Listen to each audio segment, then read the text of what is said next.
Hello, beautiful people, and Hello. welcome back to Two Girls, One Doc. One Doc. I hope you guys have been alright. Y'all alright? Y'all still rocking with us? Honestly, this is what, episode 3? Literally, that's the big This is question. episode 3, yeah, It is, yeah. Today we are drinking a little Vava. Do you know what? Before we discuss what we're drinking, yesterday I had expensive wine for the first time in my life, and it changed boy, your oh boy, boy, oh boy, yeah. You start to realise that we're raggedy bitches. A raggedy ass, which is like the way it's so smooth down your throat. I know, yep. And the thing is, like, the alcohol content is high, but it's not painful to drink. Nope. Yep. I was just like, is this the life I could live? Literally, I remember like in college uni when I used to drink like Sainsbury brand vodka.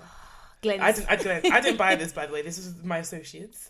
But then when you start to have the proper stuff that was in my dad's whole cabinet, you really like. I have seen life. Listen. I mean, I still bought this £5 wine today. It's a Moscatel Valencia. I like the way you said it. Sounds a lot bougier than it is. It tastes like alcoholic yogurt. It was cheeky £5. Yeah, but you know I love a deliciously sweet wine. Yeah. I love a dessert wine, regardless of the meal. Yeah. But that's what we're drinking today. We just started, so we ain't lit, but yeah, we're getting there. As we progress. As we proceed to give you what you need. Oh my god. All right, so today we mentioned in last week's episode we are doing The Pharmacist. Shoot me in the head. There are just guys. I'm tired. Listen, you must finish this episode because we had to do it. A few people messaged me and they were like, "Oh, I've watched the next." It's hard to explain, but the doc we're releasing whenever you guys listen to it, will be the next day, so Monday. The doc we're releasing Monday, which is Rachel.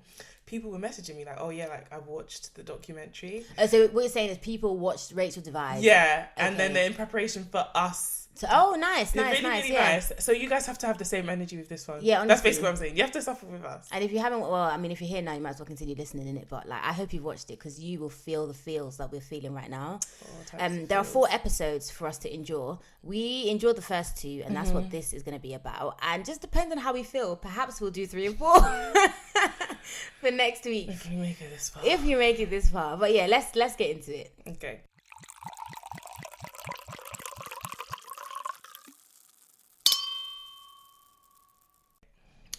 Oh, we didn't even introduce ourselves. Oh, yeah. So it's your girl BD. It's your girl 4Ns. And let's get into this. This is episode 1. And episode 1 is called Justice for Danny. Oh, damn. I didn't even know there were names to this shit. You didn't write any names? I didn't write the names of the episodes. I just saw the episodes. Oh, yeah, right. Okay. Yeah. I've got it, babes. I got you. Oh, you got Don't worry, girl. I got you. My baby mama. Come on, baby. So it opens up. We get a nice little drone shot where this takes place, which is St. Bernard Parish near New Orleans. And we meet Dan Schneider, right? Spoiler alert, he becomes a pharmacist because he is the pharmacist that we talk about. But he tells us how he started off playing American football, not like actual football. I was surprised by that. Yeah, it's only because of the way he looks now. Probably when he was younger, he was a bit of a, you know what I mean? No, but then he showed us pictures of when he was younger. Yeah, he is myopic as fuck. Like, he's really short-sighted. You can see in his glasses. Oh, you see this? Because this is what he was talking about. He was saying that, like, he was really good at football. No, he was saying he was really good at football, but like he couldn't really see. Yeah. Because you can't really play American football with glasses. You can't see, and if you can't see. And I was deep in it, guys. This is a lot deeper than it needs to go, but like this is my job. So like this all happened this all happened in like 1969, right? And soft contact lenses didn't come out till about 1970, like in the 1970s. So it probably wasn't really an option for him at the time. If not, like, there's no reason now why you should wear glasses and not be able to play sports. Yeah. Because contact lenses are a thing. But I digress, innit? Let's get on to the actual thing.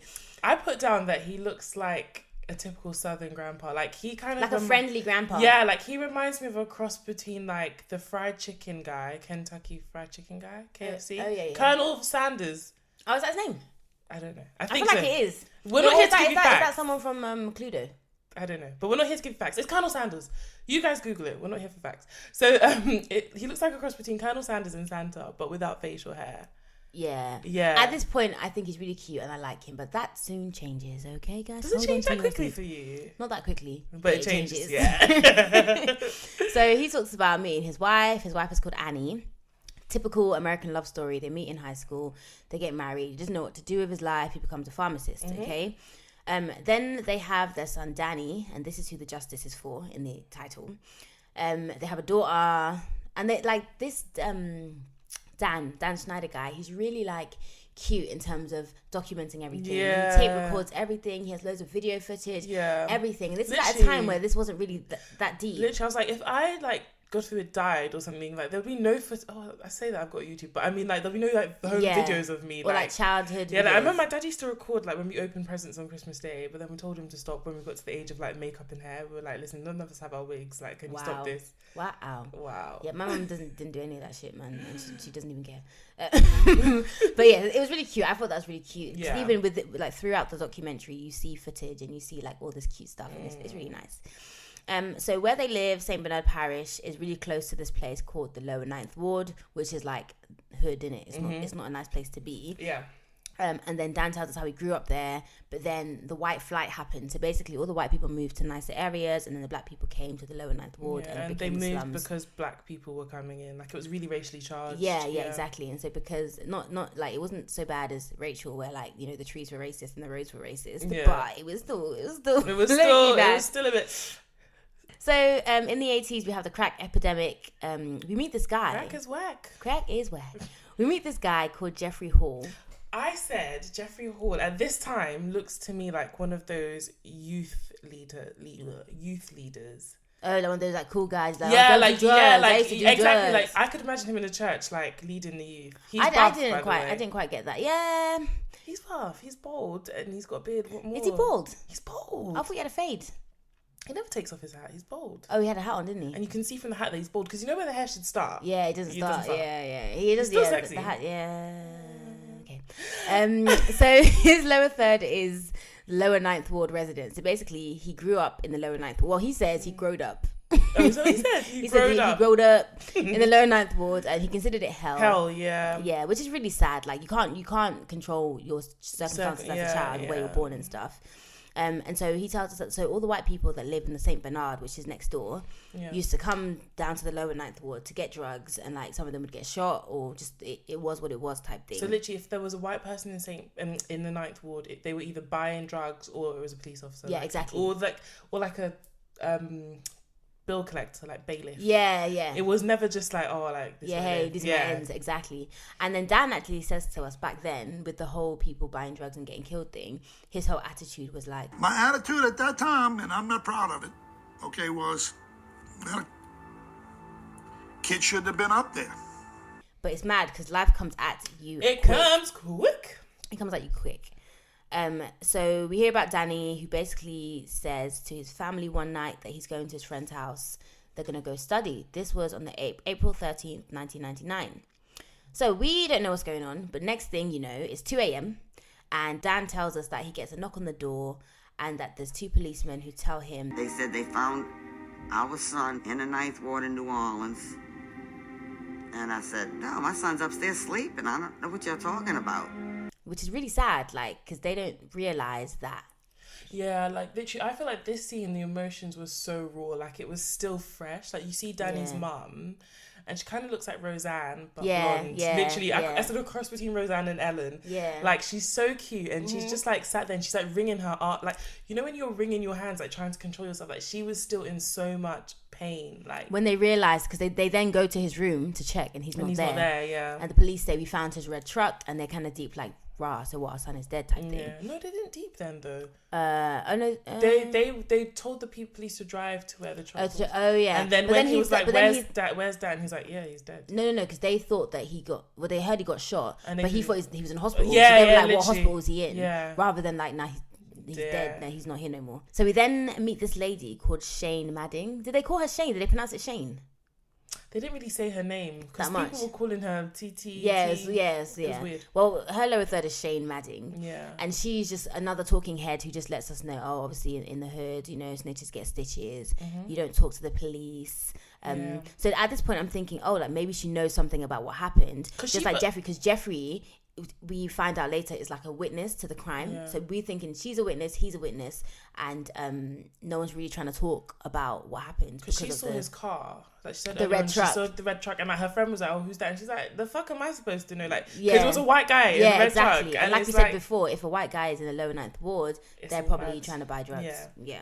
Okay, so what we find out is that Danny, obviously, he wasn't studying with his friends like he said. He was actually going to buy crack from the Lower Ninth Ward, and that's when he was killed. Yeah, exactly. That's when he was killed. That's why he was killed. They show this montage. It's really, really sad. Like all this footage of Danny, different ages, and it's like it's so important to have memories like this, because not just in case you die buying crack, but like, but just in general. Do you know what I mean? Just kind of see how far you've come and your growth. And like when I have kids, like I swear I'm gonna document everything. So we have this on-screen text. So this happened. When did this happen? April the 13th, 1999. And then we get on-screen text telling us it's the next day, so April 14th. Annie goes to her friend's house and she's just crying. Like, yeah, we've got like recordings of like when what's his name, Dan was trying to comfort her, and he was just saying like, you know, I don't know why they took my son, and she was like, you know, maybe I could have done better, and it's just that pain. They're blaming themselves. They're blaming themselves. They're just like distraught. And at this time, Dan tells us that we thought about committing suicide as a family. We actually thought about it because we just couldn't see a future. This is around the time of Danny's death. New Orleans had a reputation of being the murder capital of America, and it was like it was no surprise if these murders didn't get solved, because so many people were getting killed all the time. And like we have like the Sheriff Jack Stevens as well, and he basically comes in and he just says at the time, like, the police department were like the poster children for how not to run a police department in New Orleans. And they were mad corrupt. In the past 3 years, more than 100 police officers have been suspended, fired, arrested, or convicted of a wide variety of serious crimes, ranging from bribery to murder. Crimes ranging from like murder to bribery. So it was all mad, literally, because shit was going down, but nobody was like regulated. Exactly. Especially in those ends. Dog and Snoop Dogg had to regulate. Is it Nate Dogg? R.I.P. man. So we hear a recording of a phone call between Dan and this police officer, Sergeant Fanguy. Oh, this guy. I mean, from the name Fanguy.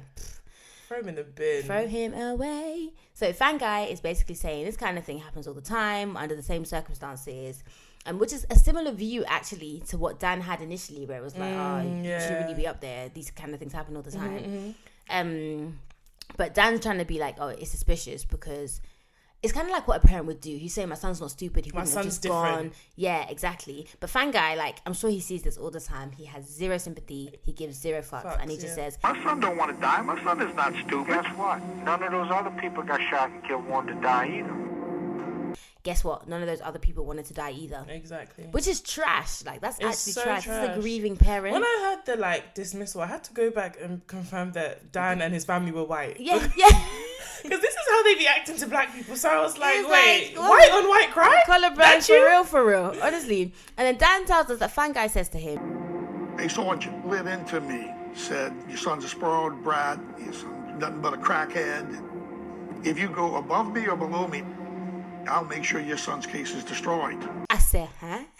It's all mad. This guy's a grieving father. Like, it's crazy. Yeah. So this leads Dan to decide he's going to solve this murder with or without the police. He's like, fuck this shit. Literally, he's going to do it on his own, yeah? He actually starts to go to the lower ninth ward. Now, we spoke about these are not ends. Like, white people are either here to buy drugs or arrest black people. And this is like a middle-class pharmacist kind of... Yeah, he's not about that life. He's really not on it, and he's going, I rate that. So then we... Danny starts to put up posters and talk to people. We get Shane talking about how she would see Danny walking around and like he just looked mad out of place. Yeah. And then we get this pastor, you know the pastor guy, the black guy, the bald one, yeah. Everyone's bald. And he's from a local church. He started kind of going with him just to sort of kind of like because there was like literally a bounty on this man's head. Yeah, who's this white man trying to ask questions? They were literally like there was a bounty. All the drug dealers had a bounty on his head because he was coming in and he was asking too many questions. Yeah. So no one's saying anything, of course, because snitches get stitches. No one snitches. Guys, if you are enjoying Forensic singing, please leave a comment below. I don't really care about comments because I've listened and it's if you amazing. Prefer that you don't sing, please rate this 5 stars.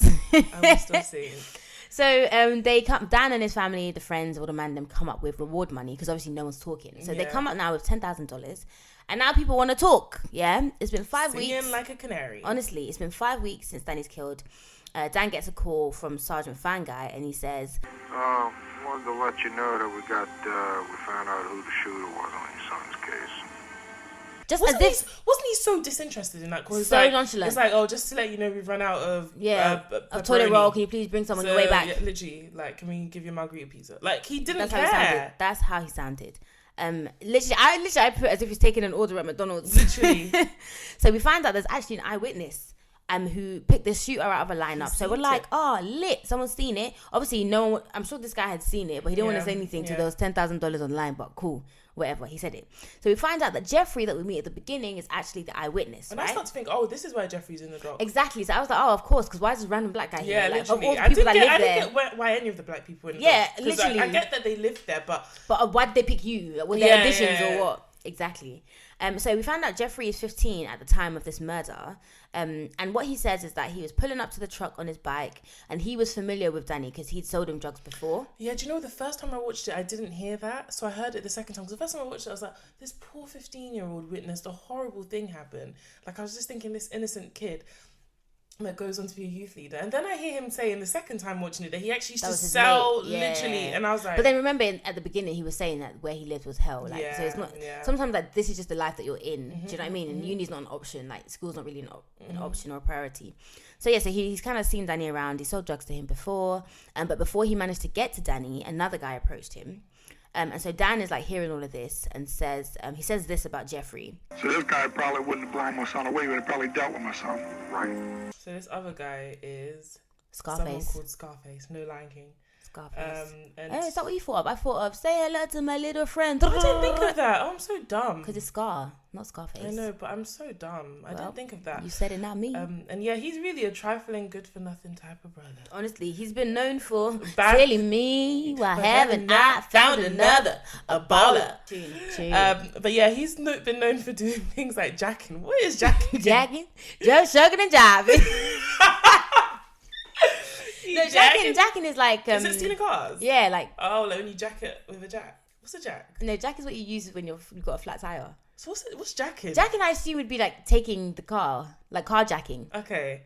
This is GTA Grand Theft Auto, literally. Okay, jacking, killing, robbing, and anything bad Scarface did. So he was like the handyman of crime. Like, oh, you need someone killed? Scarface. Got it. Need a new car? Scarface. Got it. So all of this happens on May the 14th, right, 1999. And May the 15th, a mere 24 hours later, we find out that Scarface, who was obviously very, very skilled in the arts of criminalizing, was actually already in prison.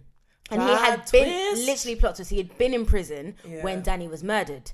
So it's like so close, so much hope, but now we're back to square one. Doesn't make sense. It's not adding up. It's not, the limit does not exist. And the whole case is falling apart. Honestly. So we have this eyewitness who identified someone that we know like could not possibly have done it because he was in jail. So now his credibility as a witness is like -10 at this point. Shaky. Yeah?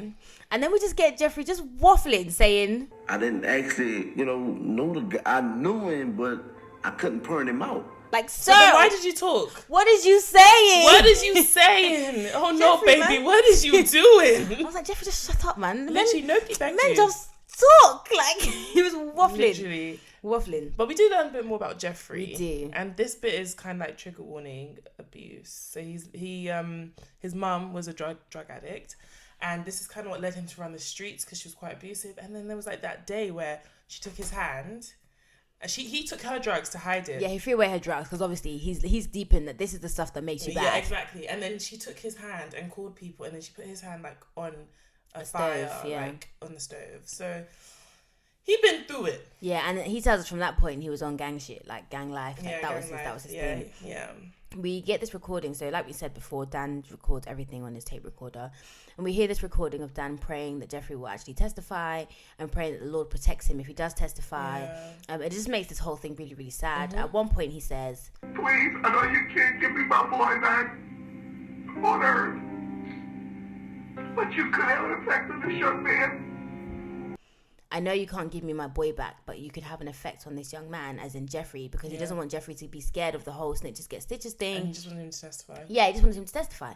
So we also hear... But Doesn't this kind of remind you of that girls that cry in front of the mirror and record themselves? See, this is the thing. Like, obviously, it seems all nice and well because we're hearing these recordings and they're pushing the documentary forward. But it's weird because even when he was comforting his wife, I'm thinking, so what? He put the tape, and this ain't like, oh, got my phone out real quick and take memos. You have to get the tape, put a new tape in, close the tape thing, press play, it's making all them sounds, and then you're recording. Like, it's really awkward. Anyway, we learn later, like we see later that his family just fucking pissed off with all this recording shit. Yeah. Like, they're over it. But yeah, it is weird. Like, that's a running thought through my mind. Yeah. Like, it's like when people, you go on Insta Live and you press crying, play, and you're literally looking in the mirror and crying. Psychos. So we also hear a recording at the time of Dan, because Dan actually met Jeffrey and just got him to talk about everything and ask him why he picked Scarface out of the lineup. Yeah. And Jeffrey's dumbass says, wait, what? I was just lying, you know? I'm dead. I'm actually dead. This is someone's whole case, murder case. The thing is, the reason why I'm not surprised is because Jeffrey didn't say anything at the beginning. Then all of a sudden there's a $10,000 reward. Yeah, and then he's got so much to say. Yeah, exactly. So there you go. And literally, like, Dan's like to him, "Hun, you need to get your go to DA and get your story straight." He keeps contradicting himself. Literally, and he's not a credible witness. There's no other witnesses, so it's like this case is really gonna just disappear. There's a lot of desperation in this case. Yeah, because they want to. And Dan is the only one really keeping it alive. Because the fan guy don't care. So Dan is determined to find a witness. So he starts patrolling the neighborhood again. This guy is relentless. Yeah, because basically the DA has thrown Jeffrey out. He's like, he's thinking this guy's not serious, but he's not. So randomly he meets a drug dealer. And this bit they kind of like skimmed over. He meets a drug dealer who offers to help him find out who killed his son. And he actually offers to kill whoever it is. And Danny says, for a moment, I actually thought about it. The thing is, it must actually be really, really hard. Yeah. Like, this guy's going through it. Like, he really is trying, like, what is there to live for anymore type thing. Please, nobody should kill my kids. I don't have them yet, but don't kill them. Yeah, no, then everyone has to die in it. Fam.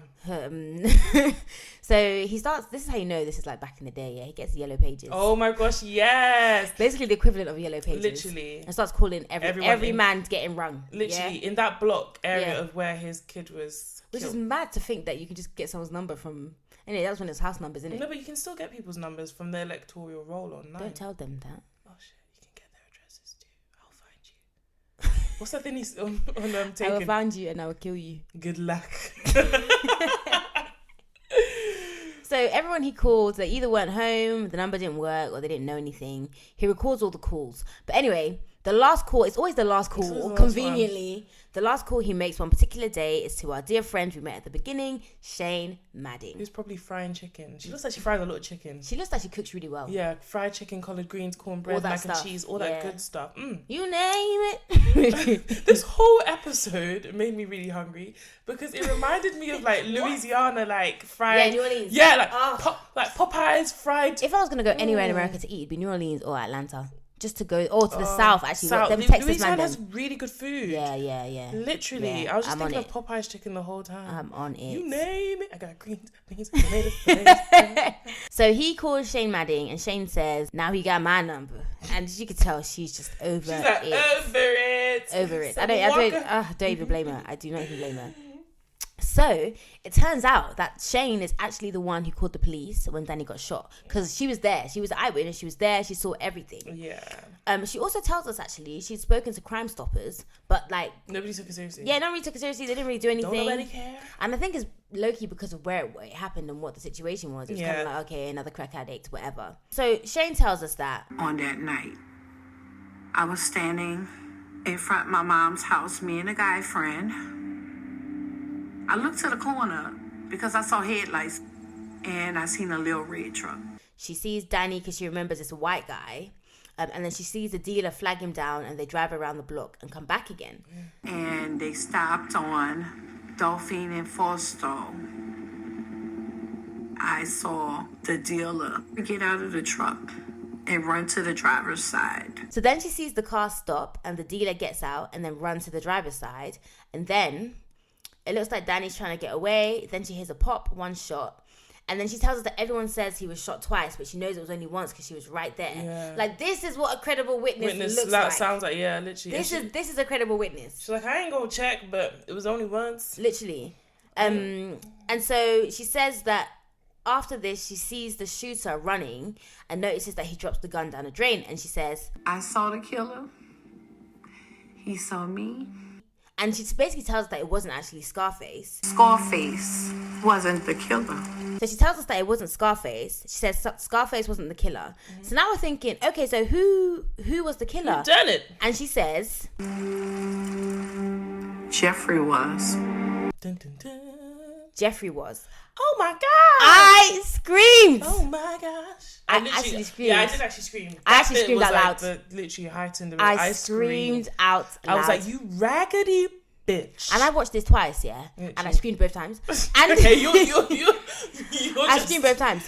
So we hear the actual recording at the time of her say, it was Jeffrey, and at the same time she said it was Jeffrey. Yeah, we see Jeffrey, and like he's looking down in that like. Do you know what they must have done? The documentary, like the filmmakers must have been like, oh, like just look into the camera. Yeah. For this bit, because he's staring into your soul. Literally, his murderous eyes, and then he goes from a youth leader to a murderer right before your eyes. Like that. He's literally staring into, and this is brilliant documentary. Yeah. Documentarian skills. This is fantastic. I literally was like, I have not felt so much. What the fuck? In ages. I didn't feel this with Rach. I was like, I can't. Nah. And it's crazy because Dan, like, obviously, he says, I can't beat it. I mean, I'll be darned. That can't be. I mean, I'll be darned. Like, imagine, because he's been trying to find his son's killer, basically while talking to his son's killer. Literally. And it's like, he was like, Dan really like, this is how you, I don't know. Dan was like, he had lied to me. That almost sounds petty, but it bothered me just as much. I trusted him. Yeah. He was going to help me. And he was the killer. How could things have gotten so screwed up? It's really sad. Yeah, literally. It was very sad. It's really and it was sad because Jeffrey inserted himself. Like, you could have just stayed the fuck out. You inserted yourself. You spoke to the victim. And this is when you know that he's actually a cold-blooded killer, because you spoke to the victim's family. Because he didn't have to be involved. Because the thing is, if they didn't discredit him as a witness, they wouldn't have needed to find Shane, who became the actual witness. Literally. They would have just not been a witness. And to be honest, like, nobody would have actually cared about the case. Yeah, well, I think, as in seeing how Dan acts in later episodes, I think he would have continued. So they would have probably found him eventually, but he would have probably had a bit more time on the outside before he got arrested. Yeah, it's true. Sad times, sad state of affairs. It's so sad, man. It is so sad. Shane. So we hear tape of Shane basically not wanting to be identified, because obviously the whole case rests on her. Yeah. And the whole also Shane is Jeffrey's mum's best friend. Yeah, they call her TT. Yeah, he calls her Auntie TT. Like, that's like his auntie. But yeah, so Shane's not really trying to. She doesn't want any smoke. Do you know what I mean? Yeah. She's like even begging. after he shot Jeffrey, he literally walked past her and was like, "TT, you see what I just did?" Yeah. I don't know why he said that. I really didn't get the point of doing that. But think about it, he was 15 years old at the time. Yeah, so was he saying it from a point of, oh my gosh, I just killed someone, or like, yeah, see, I'm a badass? No, like, fat ass. You never should have called me a fat ass, Kate Price. What's it? No, I think he was saying like, oh shit, did you see what I did? Like bad. Yeah, okay, yeah. Cool. That's what I thought at first, but then I was like, I don't know. I don't know, man. I ain't a killer. I ain't in his mind. So we get this collage of Dan. And Dan's calling Shane because Dan wants Shane to make sure he she testifies. I'm not gonna lie. I would have testified. I'd be like, if you call me one more time, I'm not testifying. Like, Shane literally is like, he can be a pain in the ass, and he can like. It was stalking. It was a lot. It was harassment. She said she was moving. He was. They were changed her number. Calling like, and it's like you're trying to protect her anonymity. Thank you. You're welcome, babe. And then you're calling like he was calling her uncles, brother, cousins, everyone. girlfriend. Yeah, literally. Like, that's not even an exaggeration. He would have called me if he could have. Like, he was calling anybody that remotely had heard of Shane. Like, it was bad. It was bad, but it's not good in the hood. It's not good in the streets.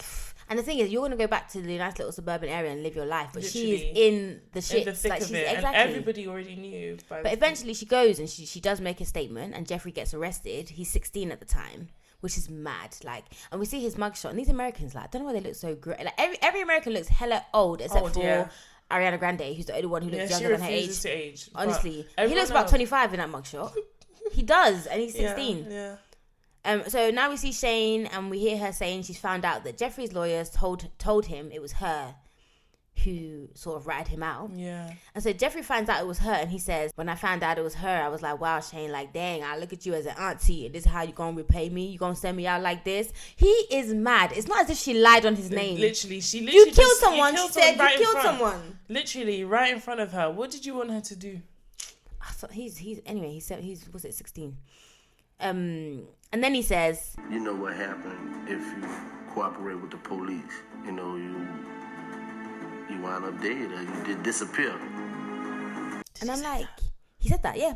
He said that. And I'm just thinking, like, sir, Jeffrey, hello, knock. No, not even you haven't changed. You and Cole, when there was 10K on the line, did you not cooperate with the police? Exactly. Were you not going to sell out Scarface? It's true. So if Scarface wasn't in prison at the time, would you not have gone to testify and said, oh, it was Scarface? Exactly. Knowing it wasn't Scarface because it was you. Exactly. And what if Scarface had gone to prison for it? This is what I'm saying, but now, because you're the one that actually killed him, is actually being arrested. You want to come and say stitches? Get out of here. He's a useless Don, fam. He is useless. Sexy card revoked.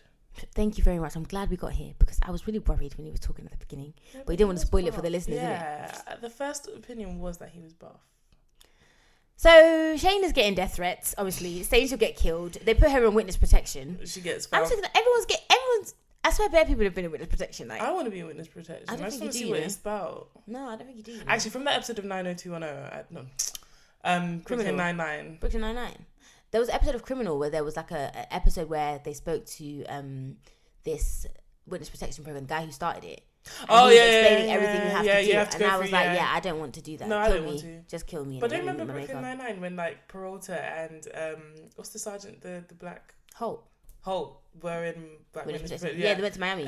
Florida. Before Miami, there was a day where they were in the room. Oh, that was a safe room. It was a safe room. Yeah, but even they went to Miami as well. Yeah, that was weird. Brooklyn Nine-Nine fell off, man.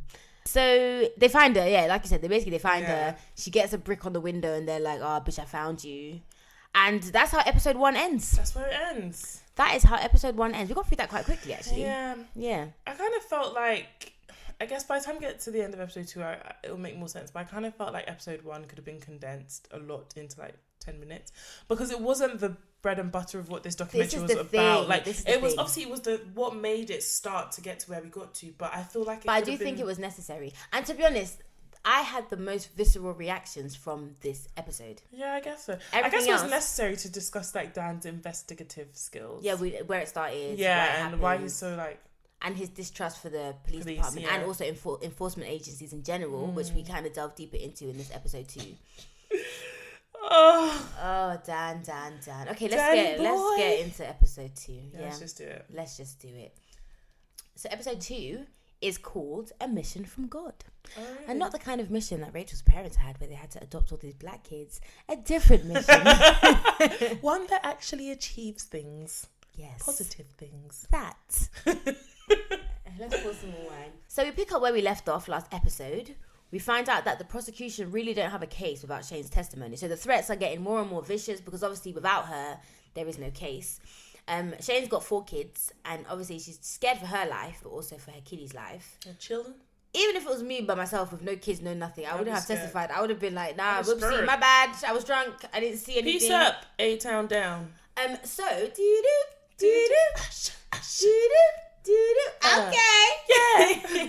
So we find out actually. So remember last episode, Shane said she was outside with her friend. That's why she saw what happened. Sis was out trying to buy crack. Buying crack. Everybody's on crack in this show. In this doc. Crack is everywhere. Yeah, but it's a crack epidemic. Rewind.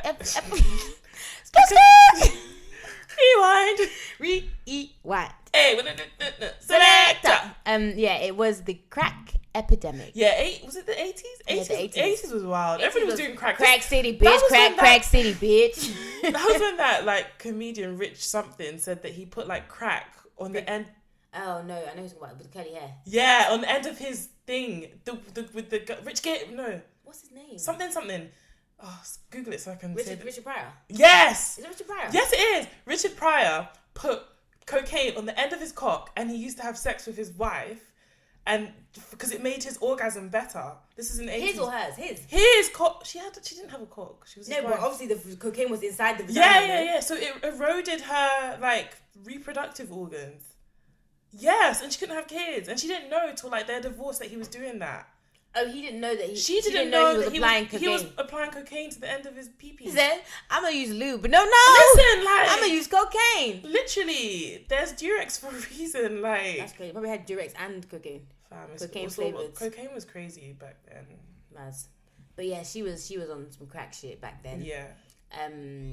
Yeah, it's crazy because the only reason that she saw Jeffrey kill Danny is because she was buying crack. Look at crack God. is the source of all... Look at God. It's a shit circle. But yeah. Because, I mean, can we really be mad at the sis for smoking crack? No, because had she not been a crack smoker, we still wouldn't know to this day. Who killed Danny Boy. Exactly. So we're getting to the trial now.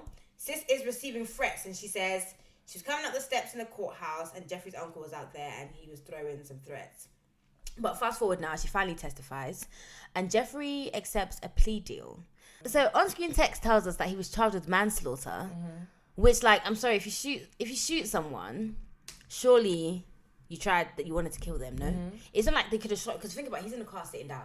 But we don't really know till today we don't really know the circumstances of the death in terms of we don't know what went down. Okay, but we know that he was in the car and they shot him in the car. So it's not like they shot him in the leg. Yeah. It's not like they shot him in the tummy. Yeah. It would have been above his belly button. And also he was a minor. The way the American judicial system works is weird. Where else would, or in the neck? Because deep it, yeah. You could shoot someone. You could shoot someone in the stomach and they die immediately. Yeah, of course, but what I'm saying is that logistically, he's outside of the car, this guy's in the car, and he's shooting.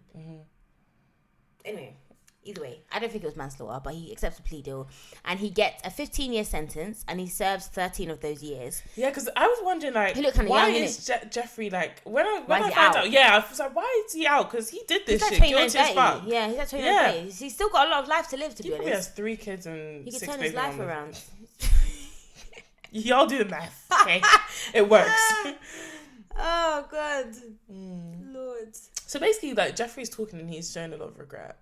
He's saying he wants to, regret, I missed out all this bit because I don't give a fuck. Yeah, he said he wanted to be the, like, big guy in the hood and he holds his head in his hand and he seems like he's sorry for what he did. That's all nice, but Danny's still dead, so we move. So Annie, Danny's mum, is talking about how they never really had time to grieve. Yeah, this part's sad. Really sad. She says, when we came home from the trial, it was the beginning of us grieving the loss of little Danny. And like, everyone's trying to kind of get, because you think about it, like, okay, so Danny's killed, killer's finally caught, he's in jail, now it's time. Yeah, like, let's try and get back to normal life. And this is when you kind of start to see that this whole obsession with finding Danny's killer was kind of Dan. His grieving, his way of coping, his coping and it was mechanism. Also like his reason to live. Yeah, his purpose.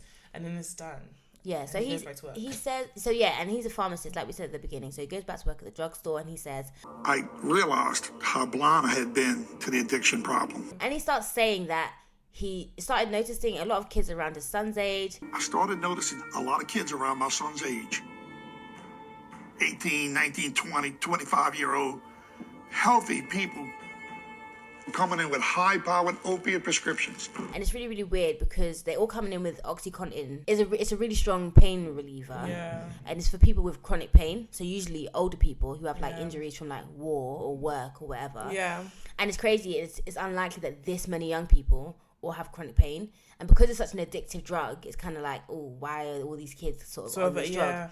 But then we find out kind of like that also that it's created to be less addictive because it has like a 12-hour release period. But it's still addictive because even if you're taking it as prescribed, it still have the chance of addiction. Exactly. Let alone what we learn later. So we now start to notice that this documentary turns from the whole Danny Jr. being murdered to sort of this whole drug thing.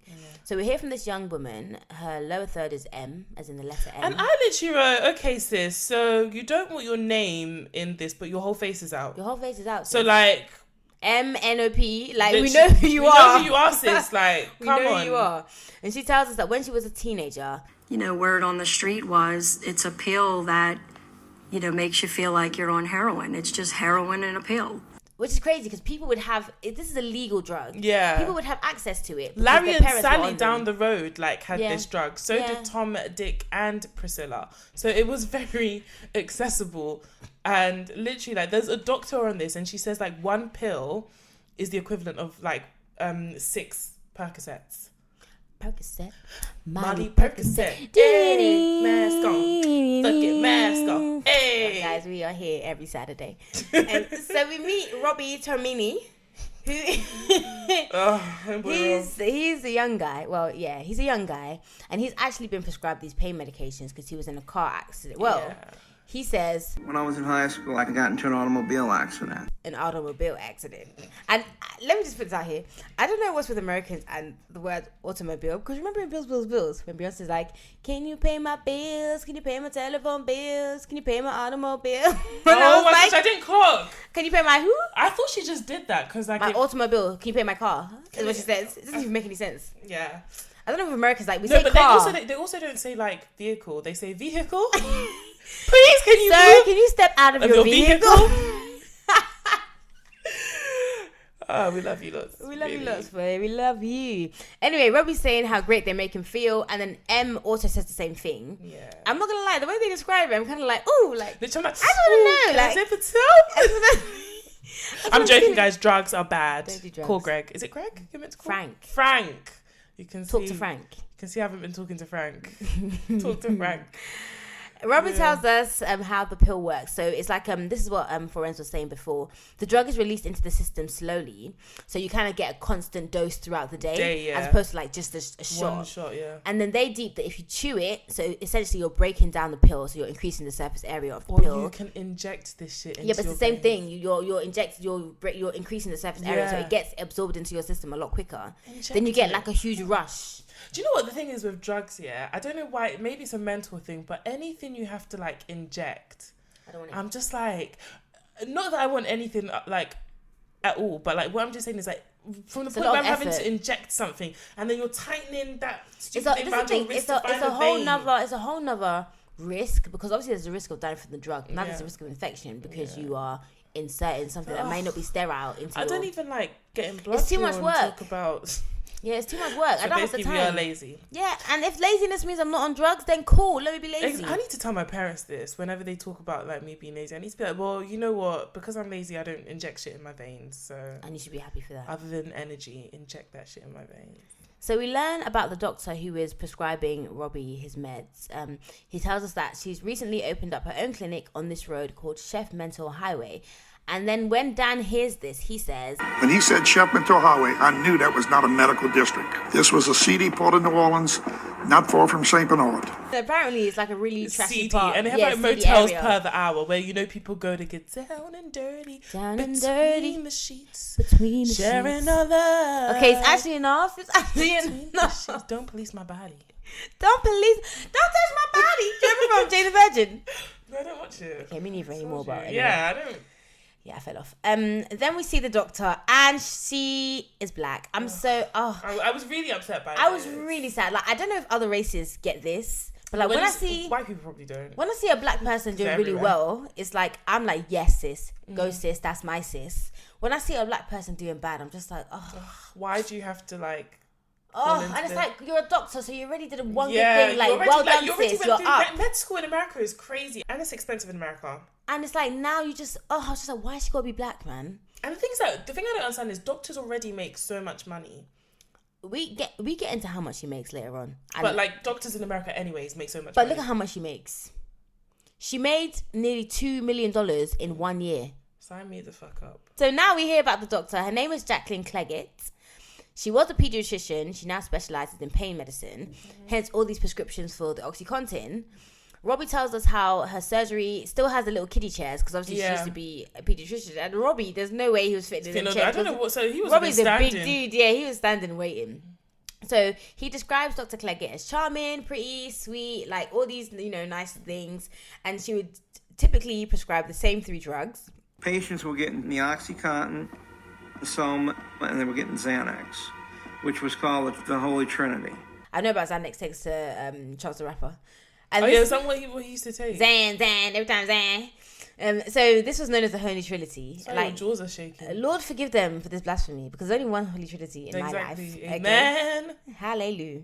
So Dan discovers that 90% of our prescriptions were OxyContin, and 99% of them were Dr. Cleggett. Which is mad. So who was doing the 0.1? People who actually needed OxyContin. Because there were still people in that area who needed it, the older people. Yeah. But all these young kids were being prescribed it.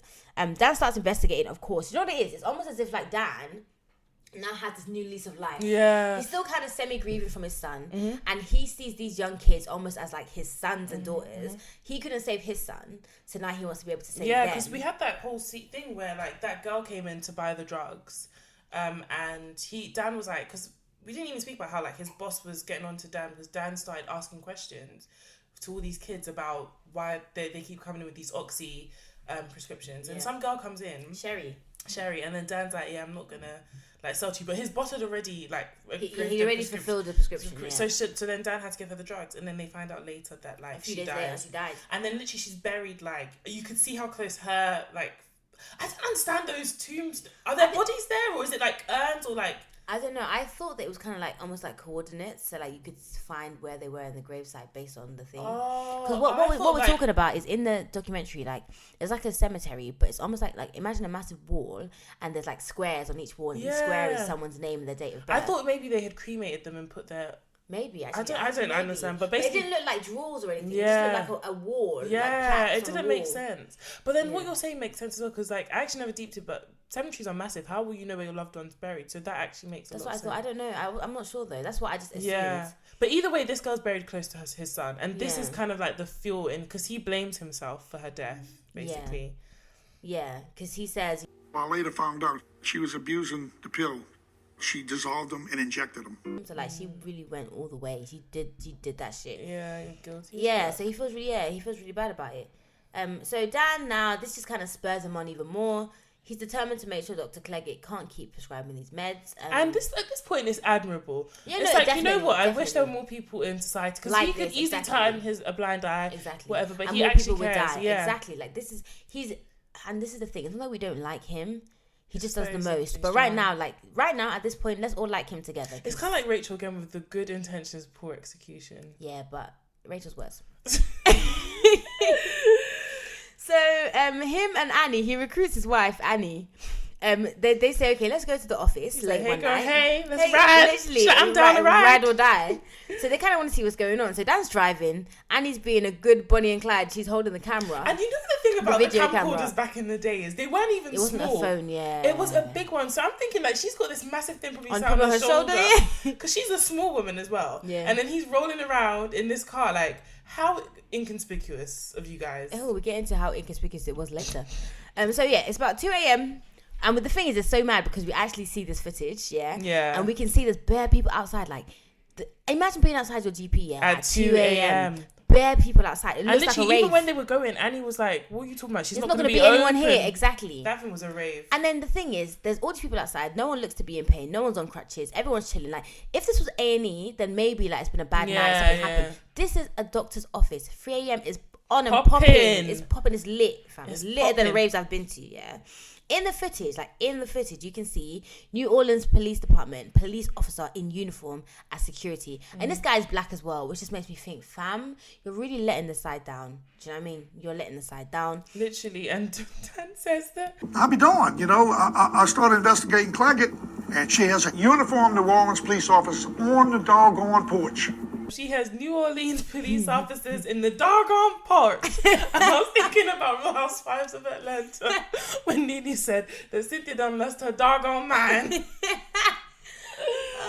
Meaning they are part of the operation. This shit goes all the way to the top. To the top. It goes to Bill Clinton. Or was it Bush that was in presidency then? No, I don't know, man. But it goes all the way to the top. Yeah, they're complicit. And deep it, the New Orleans Police Department, Dan's already not a fan of because they weren't really trying to help him with his son's case. So he's thinking, and this again, you man are trash. So he's really not trying to have it. And I think this just motivates him even more to kind of like... Literally, he's like, I know these men aren't going to do anything, so let me... Exactly. Let me do it. So, remember Robbie? Robbie's the guy who actually needed the prescription, right? Yeah. He meets with Dan, they're in cahoots, and he tells him all about his experience with Dr. Cleggett. We learned that... As she got more and more patients, and the crowd changed. This was people that were either addicted to the medicine completely or people who were selling their medicine. So sis would okay, let's do the breakdown. Money. Literally, money. All I really want to see is the money. Literally. Words literally. Like, what in the Pablo Escobar? is going on. So let's tell the people then. So sis would charge for the visit, right? First of all, that's weird to me already because we have the NHS. I've not paid for doctors ever. This is what I actually did say though. I was literally like, this is why you need to like not privatize healthcare, because everything is charged and billed because there's no NHS. And now there's a motive for you to do shit like this. Literally, this is why you have doctors who you think a doctor here could do that? Literally, this is why you have doctors who don't go by obey the, is it Hippocratic? Yeah, I think it is Hippocratic law, yeah. Hippocratic. Gang. So we learned that your visit was £250. Dollars, sorry. Just off the bat. Just for the visit. Just that you're here. And then you have a stat fee. And I didn't know what stat meant at first, but then I got it. No, I thought he said staff fee. Yeah, that's what I thought. And then later on, I was like, he said stat. Like, quick. Speed it up. Then you had a stat fee of $100 on top of that. And if you paid for the stat visit, you were supposedly guaranteed to be seen within an hour or two. Robbie tells us, guys, guess the longest time. Let's give you a second. Guess the longest time that he waited for these pills. 12 hours. Can you imagine? 12 hours. Do you know? Are you unemployed? Actually, now that I'm thinking about it, are you unemployed? I said that. I was like 2 working days. I was like, what kind of joblessness is this? Yeah, because, and you know, Americans, they don't really do holiday like that. Literally. Yeah? So just when I thought 12 hours, you're trash, yeah. Robbie tells us, maybe to appease himself and make himself feel better. Robbie tells us. But I had a friend who actually was in there 2 days. 2 whole days in her office. Literally. How do you know? In the office for 2 days. But do you know the level of addiction you're at where you're in the office for 2 days?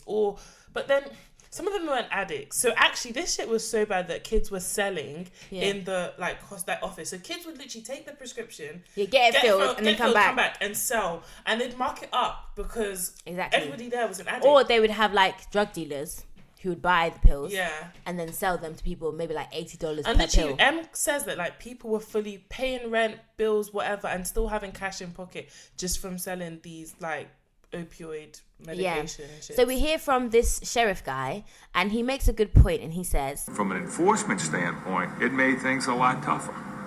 If you found somebody holding crack or heroin or cocaine or meth, you made a case on them. But if you found somebody holding 100 pills and they had scripts for them, even though you know the intent might be to distribute, you couldn't make a case on them. Like, what can you actually say? He was literally like, you could have a trunk load of like pills, but he can't say anything to you if you've got the prescription. What can I say? And he would know. You would know that they're sending it, but there's nothing that can be said. Exactly. So Cleggett, good old sis, is moving mad. Robbie tells us, so Robbie actually does have a job, we found out. He fixes printers and stuff. Mm-hmm. So she calls him out to repair the printer, and instead of paying the $300 or $400, that it costs, she comes out with a prescription to pay him. And so Robbie's kind of like, bro, I can't come to my employer with a prescription. Like, run me my money, run me my check. And then the uniformed NOPD officer comes out with the prescriptions in his hand, hands them to me, and basically tells me it would be in my best interest to take the prescriptions and leave. So I took the prescriptions and left. Surely this is illegal. No, of course it's illegal. And I want to know what he said to the employees. But at the same time, all he needed to do was go fill that prescription and sell it, and then he'd have more. And he probably had change for himself. Literally. It's all mad. Dan calls the FBI. FBI? This is Dan Schneider. I'm a pharmacist, and I've been observing this physician, Jacqueline Claggett. Which, first of all, like, I didn't know you could just call the FBI. It's on Google. Like, can you just ring the FBI? Literally, after when I read this, I was like, wait, this isn't that. You can just call the FBI? Fam, apparently you can just show up there too. We learned that later. I didn't know you could just call these. Fam, he tells them that, he tells them everything that his personal investigation has uncovered so far, right? I can only imagine how many quacks they get calling them though. So it's like, oh, here we go, another one. And another one. Another one. So he gets transferred to the DEA, which is the Drug Enforcement Administration, I believe. Thank God you knew what that stood for. Yeah. Because I was like... No, but I remember the DEA from Breaking Bad. Attorney? No, that's DEA, I know. No, but remember Breaking Bad, when Hank he worked for the DEA. Yeah. Oh, yeah, and obviously Walt was doing drugs. Yeah, okay. Yeah, Drug Enforcement Administration. So he and Robbie get questioned separately, and they both come out feeling like they're not being taken very seriously, and that the DEA don't really care. About it, can you imagine these two clowns walking into your office? Like, could you actually imagine? And like, especially Robbie, the thing is, they're obviously doing their job. Do you know what I mean? So why do you think that any guy can come and tell me, a DEA officer? But it was the FBI's fault. Why did they tell them to go to the DEA? They should just be okay, we've lodged your... But it's different. Do you know what I mean? FBI don't deal with drugs. It's the DEA that deals with all the drug shit. I understand all this shit. So, okay, this is good that we don't understand because we meet Patricia, who actually works for the DEA. And Patricia has a perm. I feel like we need to have a conversation about this. Patricia has a perm. She's just like, you know the OJ documentary? Yeah! And what's her name? Sarah Paulson. No. What's her name? The name of the lawyer? I don't know her name, but that's her real name. Okay. The actress. Like, Patricia has, literally, she looks like that. Yeah. Patricia has a perm and she has like shoulder pads. It's kind of like life stopped like for her in the 80s. It didn't continue. Literally, like, all the same clothes that she had, that she just has the same hair. Could you even? I didn't even know you could get perm. And when we say perm for our black listeners, we don't mean like the perms that we get straight in the hair. Opposite. It's it makes it curly. It makes it like a poodle. That's what she looks like. She ain't no teacup poodle either. I ain't no teacup poodle either. Okay. So we meet Patricia, who works for the DEA, and she makes a really good point. And she says, Mr. Schneider was, I think, very frustrated. But what you have to understand is that DEA doesn't tell John Q. Citizen or even a pharmacist or another doctor what they're investigating. Basically, she says, mind your business. Literally, she's like, mind your business. It's like, we don't have to tell you shit. Like, just because we ain't telling you shit doesn't mean shit ain't getting done. Exactly. Literally. Exactly. And that is the crux of it. Can you imagine someone coming into your house and telling you how to cook stew? Like, just because you didn't see me blending the tomatoes, it doesn't mean the stew isn't on fire. Doesn't mean it ain't blended. Mind your business. Literally, mind your business. Oh. So we then meet Iris Myers, who's a good black woman. She looks like she could be in like the Tyler Perry movie. Like, she gives me. No, she's better than Tyler Perry movie. Okay, Give her some credit. But I mean, like, some credit. Visually, she looks like Maya Angelou, but skinny. Okay, yeah. Okay. And Maya Angelou was in the Tyler Perry movie, by the way. But I don't know how he twanged that, but she was in it. But she's still better than him, which is why I don't know how she twanged it. So she works with the DEA as well, and she explains. We had been investigating Dr. Cleggett a year before Dan came on the scene. A year before Dan came about. So Dan was grieving his son. Dan was already late. Dan was grieving his son. And a year, that whole time, they were still on job. Dan was late to the party. That's what I'm saying. Baby, welcome to the party. Literally. That's what she's saying nice to him. Nice of you to join us. Welcome, have a seat. And then literally, like, we had, like, cameras, we had plates, we had all of this. Yeah. And you come with your little camcorder. Yeah. Like, literally, that's essentially what you're saying. Like, we had all of this. We literally had, we had undercover this, and you come with your little camcorder. And this is the thing, like, it makes so much sense because these people, like the FBI, DEA, like, they'll let you sin your sin and do what you want to do while they build their case. And then, all of a sudden, it's all over, Jackie. Pay your taxes, Don't cry, don't beg. Literally, it's all over. Honestly. And they give you time to do what you're doing. This, I was like, it's actually mad because they literally don't even come at you immediately. They know what you're doing. They're letting you do it well. Do it. Let's get some data. Do you know what I mean? Let's do what we're doing, and then it's all over. We gonna get you nice and good. So we learned that Dr. Cleggett sees on average 76 patients a day. On average, which means there's some days she sees more than that. Literally, and then there's a doctor that comes and she spoke about the drug before, and she comes back and she's just like, there's something seriously wrong with that. Yeah. Like, she was like, on average, on a busy day, she sees like 20 in it. Yeah. And that is wild for her because when you see patients, you have to look at blood work. You have to consult. You're doing history and symptoms. You're speaking to them, speaking to family. Yeah. How do you? She was like, there's something seriously wrong with someone who can see 76 patients. Yeah. It's crazy. And so the DEA, obviously, they've been working, like, even though Dan doesn't realize it. Stupid waste man. And they've actually sent undercover agents in, and they were all given the Holy Trinity. They were all given the OxyContin, regardless of their symptoms. Regardless of the symptoms, they were all given it to it. We learned that everyone pays in cash. Did somebody say tax avoidance? I didn't think of that. Of course. When you go and get your nails done, they say cash only. You might not pay. I know. You're not paying the right tax. I didn't think of that when they said that. She literally does only take cash. She takes cash. And this is where we find out she makes nearly $2 million. Like, in 2001, she made, I wrote it down, $1,980,000 and like $800 and something dollars. And she deposited that in the bank. That's how much she made. Literally. But how do you... I didn't even know you could deposit... This is how you know that I'm not rich. But you deposit bit by bit, innit? You can't just go in and deposit $1 million. That's what I was saying. Like, if I came in with $1 million, they would... Yeah, but she made it over the course of the year. Maybe in January she does a deposit. Feb she does a deposit or whatever. And I feel like this, if for nothing else, yeah, these men don't like when you don't pay tax. So even if they don't get her on false prescriptions or whatever, they're going to get her on the tax. Literally, sis made $2 million. Obviously, I'm all here for black excellence and that, yeah. But this is criminal. This ain't that, basically. This ain't that. This is criminal. This is BV Judge criminal. This is Phoebe Judge, and this is Criminal. And she was at some random point in the thing. Literally, when you're just getting into it. Yeah, I'm just like... But I do love her voice. Yeah, okay. So we're back to Dan, and he's just doing the absolute most... And this one there's a tug of war, because they're trying to do their thing, and he's blowing up their spot. Literally. They have to just kill him, I'm not going to lie. I'm in pop. Yeah. They have to kidnap him and just keep him in a safe house. So I literally feel like they should have... I don't know, yeah. He goes to the parking lot outside the doctor's office and he records what's happening. It's really risky. It's risky. Do you know what I mean? Risky, girl. Your body risky. I was thinking about that. I used to go to a rave night for too long. So the sheriff guy says, I think the Drug Enforcement Administration got more and more concerned about too many cooks being in the kitchen in the Cleggett parking lot. They're kind of concerned because obviously Dan's doing the most. He's blowing up their spot. He calls the FBI, basically, he's a little snitch, yeah? This is essentially what he's doing, yeah? He calls the FBI to be like, oh, the DEA don't know what they're doing. They're not really investigating it. And like, I'm just going to put this out here. Dan is very, very, very annoying. Yeah, Dan is jarring. And he doesn't, I feel like he's on the spectrum. Do you think, or he's just... because he doesn't actually have the wherewithal to know. Like, any normal person would be like, oh, cool, like, this is getting to the point where it's enough. Yeah. But he doesn't know when to stop. Like, even with his family, like, you hear recordings, like, family friends will be there and be like, yo, you need to chill. But he doesn't... He doesn't get it. But then it could be that, but it could also be with the obsession, which anyway, we get into it. But he says he's driven. Mm-hmm. I say he's obsessed, but we move. He says some may call it obsessed, I call it driven. It's like, Dan, you're a pharmacist, yeah? Be a pharmacist. As a citizen, you've reported what you know. Your conscience can rest. You've done your part. Like, leave it alone. The FBI agent essentially says to him, I would really, at this point, stop the investigation you were actually conducting. I'm like, bro, stop your investigation. Like, stop it, yeah? We're back to M, yeah? Who tells us... I'm sorry, but I struggled with this bit. I didn't have any sympathy for her. Yeah.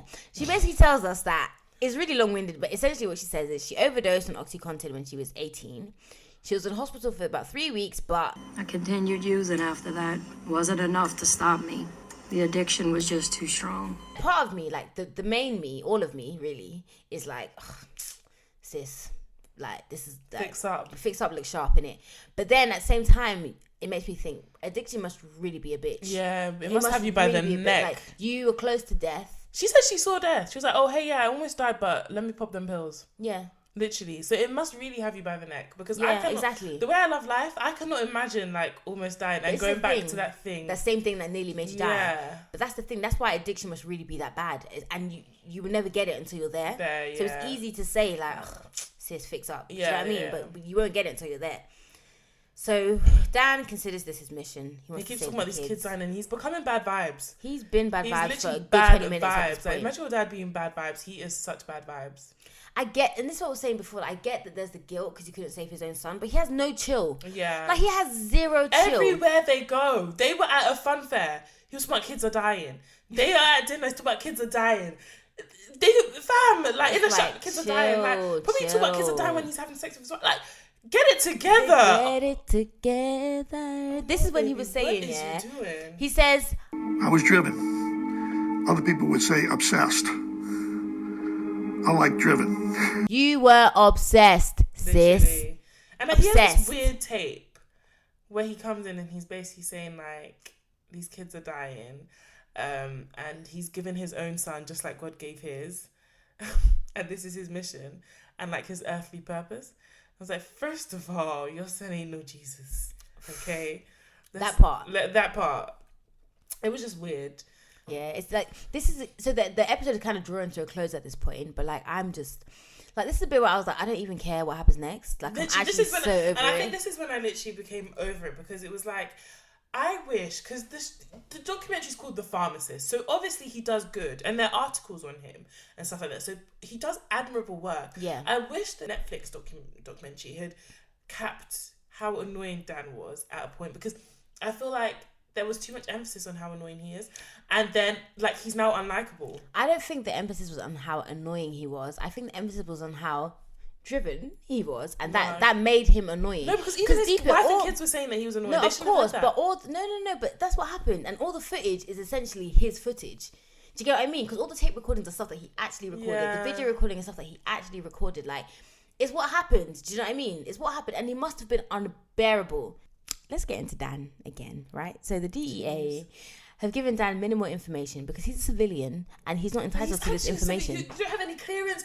You are at level 50. Like, and the thing is that annoys me the most, yeah? He says, something like, oh, they may be being discreetly dishonest with me, but just in case they're not. And it's like, so in your head, you have the thought that maybe I just don't know everything, which is fine. Like, who are you? To know everything. Who are you, my son? Literally. So he has no chill. So what does Dan do? Dan's not getting any help from the FBI. He's not really getting any help from the DEA. The DEA. He calls the IRS. So remember we said that obviously all the payments were taken in cash, yeah? So he's probably thinking, all right, cool, maybe they'll get her on taxes. He says, what did he say? Oh yeah, Al Capone, we'll get her the same way we got Al Capone. Because Al Capone, literally, he called them and he was like, I'm going to tell you how to get... Can you imagine how insulting it is? Who are you, pharmacist from this podunk St. Bernard, like...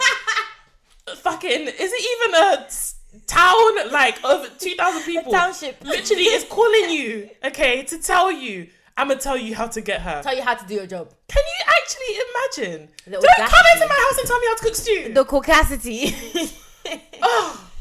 Yeah, she's getting bare agencies involved. Like, fam, can we just... This is what I'm saying.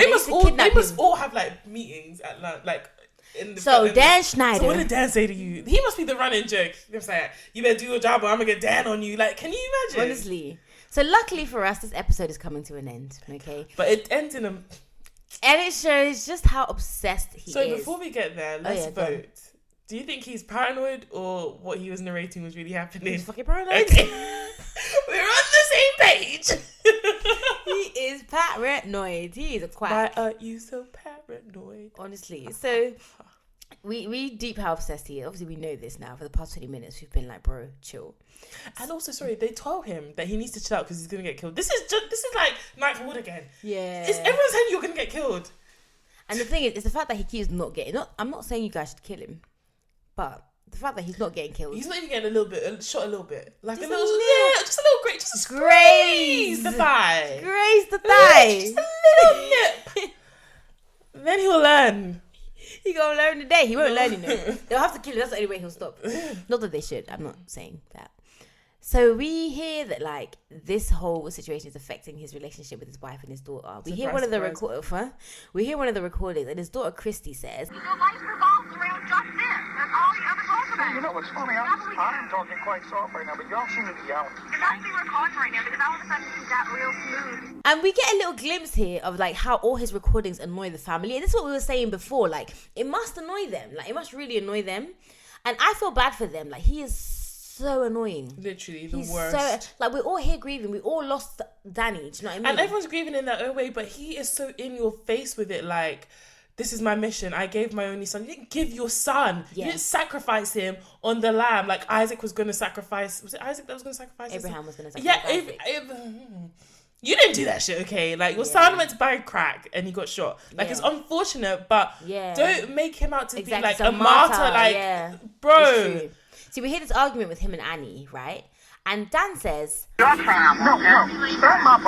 Because did you want your son's case solved? Did you want your son's case solved? And I feel like that's a slap in the face. It's a big slap. It's like, you knew how you felt, so let me do this because I'm helping others. Yeah, the way exactly, like, the way he says it, it's kind of like, oh well, you hate the way that I am now, but if not for the way that I am, we wouldn't have solved that case. Yeah. And she is tired, like. She almost just hit me. Yeah, I almost punched him. I almost punched him in the face just now. Everybody on the tape recorder. Annie's just like. I think she punches him in the face. I hope she punched him in the face. And then he was like, so you hit me? And he was like, yes. She was like, yes. Everybody in recording can hear. I hit him. And they were out at a restaurant. Annie's you just tired. have no home training though. Like, I can never do domestics. Nah, Annie's tired, man. If I was Annie, sis is I would. Tired. If I was tired Annie, is sis. I am sis. Annie is sis. We are all sis. So the episode ends with concern for Dan's safety because Danny Boy has found himself outside Claggett's office, and people are clocking him. Yeah, so he's driving with this fat camcorder. This is the thing. The sheriff guy says, but if you've got some guy that's going to interfere with you being able to fill a prescription, you can bet that Any one of those characters in that parking lot that had traveled 200 miles to get a prescription would have clipped Dan and not thought anything of it. So Dan tells us that one day, Cleggett's bodyguards clock that he's recording them with his big ass camera, and so he runs away. He drives away, and then he realizes he's being chased. He feels like he's being chased. Where does Dan go? There's probably some soccer mum just trying to get her kids to like football practice because she's late, and Dan thinks he's being chased. Where does Dan go? A minivan. Dan goes to the FBI headquarters. Again, I'm sorry. How do you know? I'm actually sorry. Is that in your sat nav? Just programmed that. How do you get there? Like, can you just pull up? First of all, can someone tell me the number for FBI? Guys, please can you comment the number for FBI and the address, because I didn't know these were accessible places to the civilians. Can you just pull up? You can just pull up. I thought the FBI's address was like a layer underground that nobody could access. Do they even have an address? Literally. Like, I didn't know you could just pull up to the FBI. So, and this is the kind of entitlement that like white people can have that no one else can have, right? So he pulls up, and then we hear the phone call that he makes. So he gets outside and he says, I'm in the parking area right near your front door, but I'm sitting in my car and I'm not getting out until I know who's going to meet me. The entitlement jumped out. So everyone's going to just leave their day job. Sally's printing papers for the board meeting, and Priscilla is working on a murder case, but everyone's just going to leave their shit and run to because Dan's in the... And the thing is that, like, you got yourself in this mess. We, the FBI, told you stop investigating, and now you're in my yard, you're on my land, making demands. When I told you, bro, leave it alone. It's like, oh my gosh. Like, what is going on? What is actually going on? What is meaning? Dan says... This forerunner now starts circling, and I think they waving a gun at me. So I hate to say it, but I was shitting bricks. Oh, I think they're waving a gun at me. I was shitting bricks. And the music is probably just trying to get her kids like to wear their seatbelt. Like, and she's just living her own life, not knowing that. It's so funny because, like, obviously he makes a phone call saying someone should come and meet me. So apparently no one comes to meet him. No, right? Then there's this person wearing black walking out, and then he's like, someone is wearing black. She calls back and he's like, someone's wearing black walking out. Is this like? And the woman's like, listen, I don't know what everyone's wearing today. Can you imagine being a receptionist and someone comes and asks you, oh, like, is someone who's wearing like how am I meant to know what everyone's wearing that day? And this is the thing, like, he calls them again. Yeah, this is again Mr. Stein. I'm still sitting here. Right? Hello? So he goes into the lobby. He goes into the lobby of the FBI. Yeah? And the thing is, he's recording this, so we hear everything. Yeah. And the next bit you hear is... I started on the gift right there. Like I said, okay, well, where do I go with this? I don't care where you go. Sir. Literally, like, he basically says, you ain't got to go home, but you got to get the hell out of here. And they were like, how do I know I'm going to be safe? And he was like, that's your personal problem. What like, are you on about, What bro? does that have to do with me? Like... And then not only that, yeah, not only is the hysteria in his mind, he comes to spread it. He calls his wife. Did you clock his wife? Did you clock his wife's voice when he called her? She was like, when you leave work, be safe. She was like, okay. He was like, I don't know if I'm gonna make it. Then it's just like, all right, okay, I'm gonna speak to you later. She's over it. Nobody cares. Well, okay, so the way that this episode actually ends, yeah. Because we see footage, so everything is his footage. Yeah, and then or like his tape recording. Yeah, and then the episode like ends with like the camera just being like, you know that thing cameras do where it just like falls. And we don't know what happened to that, but she's alive, he's fine. And then we hear him say, Let me God, and hopefully anybody else who hears this, because I'm losing it. And that's how it ends. So obviously we know that Dan didn't die because he's narrating. I'm sorry, but Netflix, like, if you ever get sent this podcast, can we just say, like, there are such better ways, like, to have told this story. Dan has become the villain. It's like sometimes you live long enough to become... the villain. No, but he's the villain now. Yeah. He is an enemy of his own progress. Literally. Like, he's cop blocking himself. Like any normal person, all you would have done is you'd have gone and reported this and been satisfied with, okay, you've done your, like, civic duty of reporting a crime. What kind of level of joblessness is recording and this and that and the third, calling constantly? Where are his employees? Because some of these recordings were during the day. And also, he has no friends, because I feel like if you have friends, you don't have time for this. Or you have people to tell you, people bro, should have chill. identified that this guy's spiraling because, like, he's deep in grief. Like, he needed to heal, sis. That's what he needed to do. That's episode 1 and episode 2. I'm not going to lie. I don't really want to watch 3 and 4 because I'm exhausted. I'm tired. We made a Dan promise to see it through. The next episode will be part 2, which will be episodes 3 and 4. There is no trailer to play because it's the same thing. Listen to the last one, babes.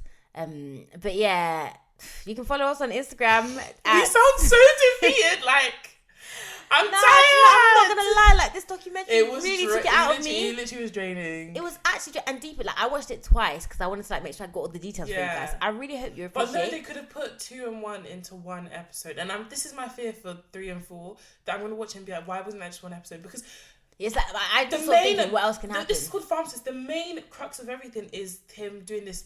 Like, yeah, that's what I'm saying. It's about him. So literally, like, they could have condensed like all of that shit. We didn't need all those constant interviews with Shane and Jeffrey. Like, it could have been condensed. No, but the thing is, I really enjoyed episode 1 more than I know. But if you look at the wider story, no, exactly. But it was just like a prelude. Yeah, maybe. Yeah. Do you know what? We don't know what's gonna happen in episodes 3 and 4. Like, let's see what happens. We're gonna do it. But we ain't no quitters. You know. We ain't no teacup poodles. I ain't no teacup poodle neither. So yeah, follow us on Instagram at 2girls1doc. Follow us on Twitter, 2girls1doc. We also have a Facebook, so start conversations there. Oh, also, can you guys, for those of you with Apple Podcasts, can you give us a 5-star review and leave a review? Because a 5-star rating and leave a review. Amen. See why? This is why there's 2 of us here. Yes, guys. That Muscatel hit. It might not sound like a lot, but it means a lot. So if you're enjoying, I love the messages. We both love the messages we get and the encouragement, but the review 5 stars and the ratings 5 stars and the review. It's not easy, is it? Type a little something, let us know how we're doing. But yeah. I'm on Instagram at Miss Beady, Twitter as well, but don't waste your time because I don't tweet. Takes 10 business days. 5.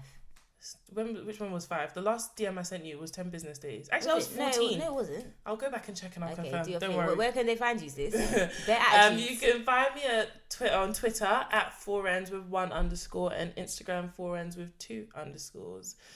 Yeah. So we'll see you next week with episodes 3 and 4, which will be part 2 of this.